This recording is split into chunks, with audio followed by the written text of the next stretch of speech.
Le parc du Massif des Bauges a 30 ans. Célébrons ensemble notre territoire.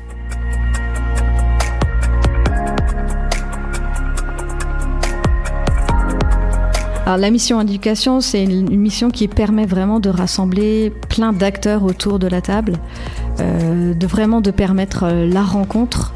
Et je pense que c'est vraiment cette rencontre, connaître les autres, connaître leur point de vue, c'est ce qui va permettre de vivre ensemble. Julie Igel, je suis chargée de mission éducation au parc du Massif des Bauges.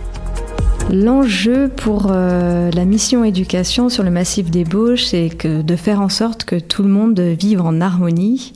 Et quand je dis tout le monde, c'est les habitants qui travaillent dans l'agriculture, la forêt, les habitants qui ont des loisirs, les visiteurs qui viennent découvrir en faisant de la randonnée, du vélo, du ski, pour que tout le monde vive, chacun trouve sa place, s'entende, se comprenne, se rencontre. Pour atteindre cet objectif, le parc il va mettre en place plusieurs actions. Il y a des actions en direction des scolaires, via une convention qu'on a avec le rectorat. Donc là, on accompagne les établissements scolaires dans l'exploration du territoire.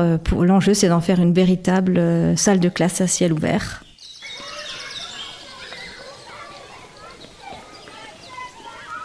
Pour mettre en place un projet pédagogique, un enseignant de la maternelle ou de lycée, il peut nous contacter et on va l'accompagner dans la construction de son projet pédagogique.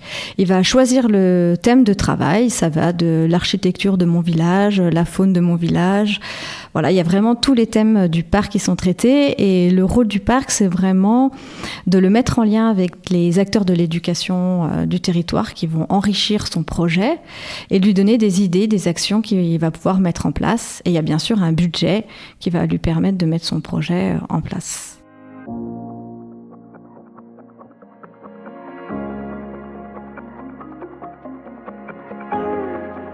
Les personnes qui interviennent dans le cadre scolaire pour accompagner ces explorations et ces découvertes, c'est des animateurs de nature, des accompagnateurs en montagne qui sont formés par le parc et qui font partie d'un réseau qui s'appelle Repère.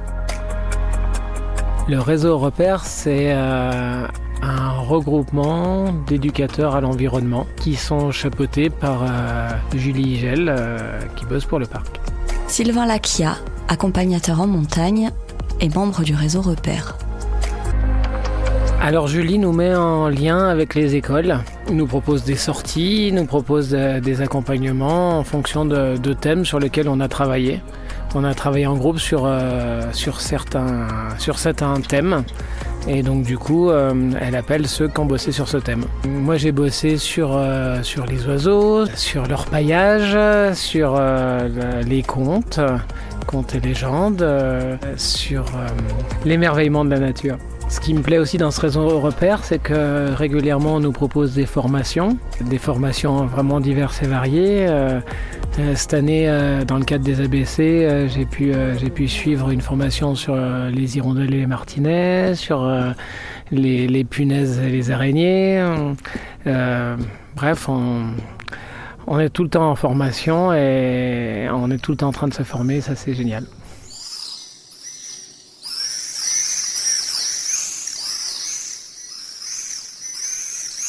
Il n'y a pas que des actions en direction des scolaires, il y a aussi des actions en direction du grand public. On a un programme qui s'appelle les Rencarts.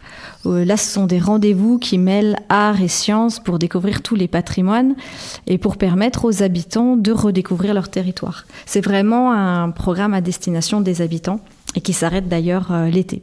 Et là, on propose des balades musicales, des découvertes de savoir-faire, du théâtre dans un potager, des conversations humoristiques avec des oiseaux. Voilà, l'enjeu, c'est vraiment de mêler science et art. Il y a des hiboux, leurs grands yeux tout chou, qui sifflotent, boursicotent et qui tricotent. Allons voir plus loin si le bouquin ne se cache pas dans un coin.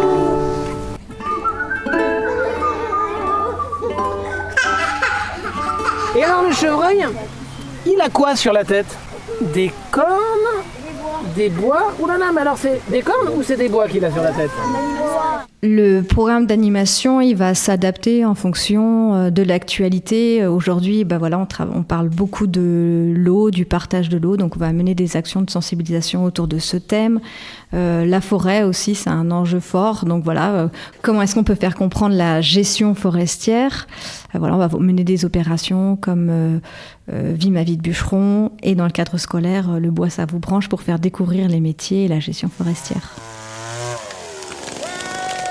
On va monter des programmes de sensibilisation avec tous les acteurs locaux, les organismes comme l'ONF, l'OFB, les associations, les artisans, en fonction du thème abordé, de l'actualité. Par exemple, on va travailler sur le Chéran, qui est labellisé Rivière Sauvage, et dans ce cadre-là, si c'est une animation grand public ou pour le scolaire, on va la mettre en place avec les APPMA, les associations de pêche, le SMIAC qui gère le Chéran. L'idée, c'est vraiment de travailler et de construire ensemble des temps de sensibilisation. On a eu par exemple cette année un projet avec le lycée du Granier qui a travaillé toute l'année sur le Chéran. Donc dans ce cadre-là, ils ont rencontré le SMIAC pour voir quel était leur programme. Ils ont rencontré les APPMA et ils sont montés 2 jours sur le terrain. L'idée, c'était qu'ils découvrent le Chéran à différents points. Et là, il y avait à la fois une approche artistique. On a fait de la poésie, de l'écriture autour de l'eau de la rivière. Et il y avait aussi des choses très pratiques. Ils ont participé à une pêche électrique, ils ont fait des mesures de température, de pH. L'idée, c'est vraiment qu'il se soit concret, que les élèves soient acteurs et qu'ils comprennent tous les enjeux de cette rivière.